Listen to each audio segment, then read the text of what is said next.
Corona काल में हमने आपदा में अवसर वाले अस्पताल ढूंढ निकाले जहां सब कुछ कागजी था, फिर भी मरीजों से लाखों वसूले गए। आईसीयू है, बस सिलेंडर ऐसे ही रखा हुआ है और तो कुछ है ही नहीं। इसी दौरान हमें कागजी नर्सिंग कॉलेजों की जानकारी मिली। बाल नवजात शिशु चिकित्सा नर्सरी और इनको एलोपैथी का लाइसेंस मिला हुआ है। कुछ महीने बाद ये कहानी आपके स्क्रीन पर थी। नर्सिंग घोटाले का मामला हाईकोर्ट तक पहुंच चुका था।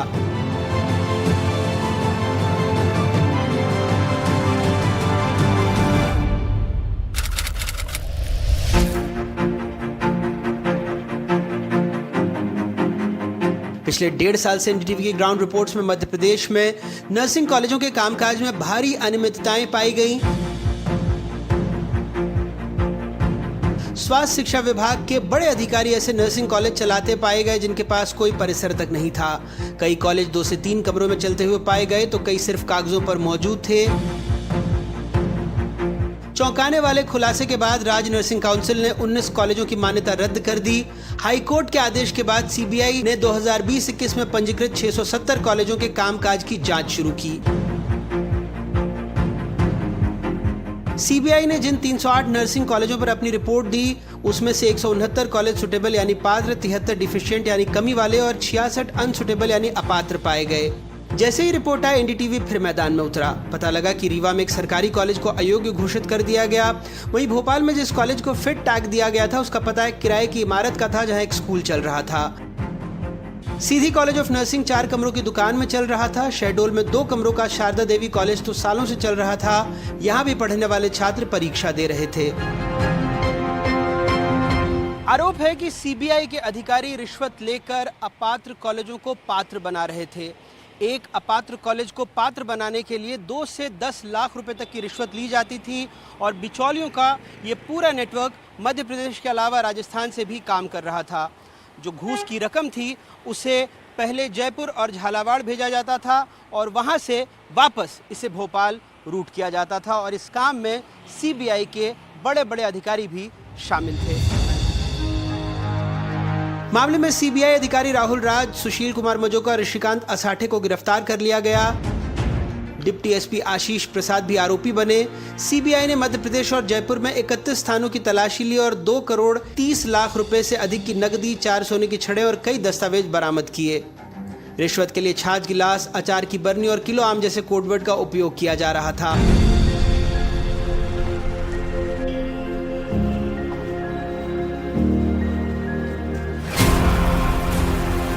राज्य में नर्सिंग कॉलेजों के कामकाज में घोर अनियमितताएं 2 साल से सामने आ रही थी। मामले में एनडीटीवी की खबरें चौंकाने वाली थीं। हाईकोर्ट में मामला चल रहा था। सरकार ने हमसे सख्ती की बात भी कही। हमने खबर बड़ी प्रमुखता से दिखाई थी नर्सिंग कॉलेजों की दुर्दशा की, जिसका मामला भी चला और फिर सीबीआई ने रिपोर्ट भी डाल दी। हम उन कॉलेजों में गए और देखकर बड़ा दुख लगा कि जो खुद पूर्व में मेडिकल शिक्षा के निदेशक रहे, उन्होंने 3 कमरों में कॉलेज चला रखा था और ऐसी बड़ी दुर्दशा है। देखिए, मैं इस बात को जानता हूँ कि काल के प्रवाह में क्या हुआ। मैं बीती ताई विसार दे आगे की सुध ले, अतीत की गलतियों से हम सबक लेकर के भविष्य अच्छा बनाएं, यही सुशासन की पहचान भी होगी। हमारी गलतियाँ कभी कभी हो जाती है कि एक विश्वविद्यालय के भरोसे कर दिया और एक विभाग को एक विश्वविद्यालय चलाना बहुत कठिन जाता है। हमने तुरंत इसमें हरकत लाते हुए, मैं चूँकि शिक्षा मंत्री था, मैंने कहा कि पैरामेडिकल, नर्सिंग, या हर संभाग के अंदर जो विश्वविद्यालय हमारे हैं, वो जो 16 सरकारी विश्वविद्यालय, वो इनकी परीक्षा करा सकते हैं। तुरंत हमने परीक्षा का प्रबंधन कर दिया। जो समय खराब गया उसके लिए मैं बड़ा कष्ट के साथ बोलना पड़ूंगा कि जो व्यवस्था दोषी रही है, हम उनके खिलाफ कार्रवाई भी करेंगे। लेकिन फिर हमारे हाथ वो दस्तावेज लगे जो बताते हैं कि हकीकत में नियम कड़े करने के बजाय उन्हें आसान बना दिया गया। पुराना नियम था कि कॉलेज 23,000 वर्ग फीट में हो, नया कॉलेज अब 8,000 वर्ग फीट में भी संचालित हो सकता है। पुराना नियम था कि असिस्टेंट प्रोफेसर एवं शिक्षक प्रति 10 छात्र पर 1 हो, नए नियम में इसे प्रति 20 छात्र पर 1 कर दिया गया। पुराना नियम था कि नर्सिंग लैब के लिए 1500 वर्ग मीटर की जगह हो, नए में से 900 वर्ग मीटर कर दिया गया। सीबीआई अधिकारियों की गिरफ्तारी के बाद हमने फिर एक खुलासा किया। एनडीटीवी ने कुछ दिनों पहले ही बताया था कि कैसे सीबीआई की एक नई टीम इस मामले की जांच कर सकती है, कैसे प्रवर्तन निदेशालय यानी ईडी भी धन शोधन निवारण अधिनियम के तहत मामला दर्ज कर सकती है और कैसे जिन कॉलेजों को पात्र बताया गया उनकी भी दोबारा जांच हो सकती है।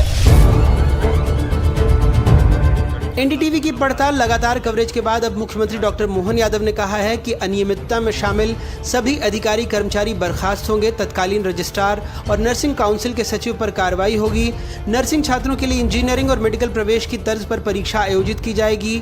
नर्सिंग संस्थानों को मान्यता देने के लिए राज्य में एक आयोग का गठन किया जाएगा और नर्सिंग कॉलेजों में प्रवेश के लिए राज्य स्तरीय प्रतियोगी परीक्षा आयोजित की जाएगी।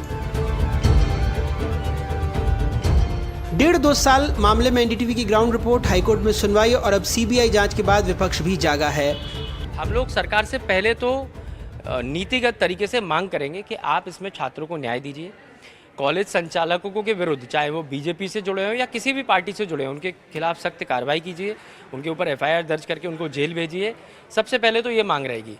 यदि सरकार इन मांगों को पूरा नहीं करते हैं तो हम लोग संसद में इसके लिए पूरी ताकत से नियम के अनुसार उठाएंगे, फिर सरकार को घेरेंगे, घुटने के बल लाएंगे। और जब तक इस विषय पर हम सरकार को या इस विषय को अंजाम पर नहीं ले आते, जब तक मध्य प्रदेश के नर्सिंग के छात्रों को हम लोग न्याय नहीं दिलवा देते, तब तक हम लोग इस विषय को उठाते रहेंगे। निरीक्षण कमेटी है, उसी को भर दिखाई दिया कि बिल्डिंग भी है, अस्पताल भी है और पूरे मापदंड है, बाकी किसी को दिखाई नहीं दिया।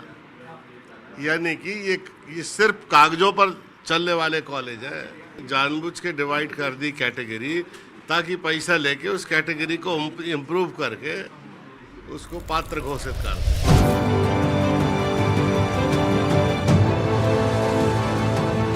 हालांकि सवाल अब भी खत्म नहीं हुए हैं। अपात्र कॉलेजों को उबारने के लिए क्या विभाग ने अपने मानकों के विरुद्ध जाकर नियम बनाए? तत्कालीन रजिस्ट्रार के खिलाफ कमजोर आरोप पत्र क्यों दिया गया? तत्कालीन विभाग प्रमुख और मंत्री के खिलाफ भी क्या कार्रवाई होगी? विसिल ब्लोअर को विभागीय जांच में गवाह क्यों नहीं बनाया गया? हाईकोर्ट ने रजिस्ट्रार को सस्पेंड किया तो 24 घंटे में उन्हें मंत्रालय में नियुक्ति कैसे मिल गई? मध्य प्रदेश में भ्रष्ट सरकारी सिस्टम और नर्सिंग कॉलेजों को लेकर हो रही राजनीति से लाखों छात्रों का भविष्य अधर में लटक गया है। इन कॉलेजों में करीब 1.25 लाख छात्र पढ़ते हैं। पहले तो जैसे तैसे 4 साल बाद परीक्षा शुरू हुई, लेकिन अब उस पर भी सवालिया निशान लग गया है, क्योंकि करीब 139 कॉलेज ऐसे हैं जिसमें हज़ारों छात्र पढ़ते हैं, जिन पर रिश्वत देकर अपात्र से पात्र होने के आरोप लगे हैं। भोपाल से अपने कैमरा सहयोगी राजू बाथम के साथ अनुराग द्वारी, एनडीटीवी।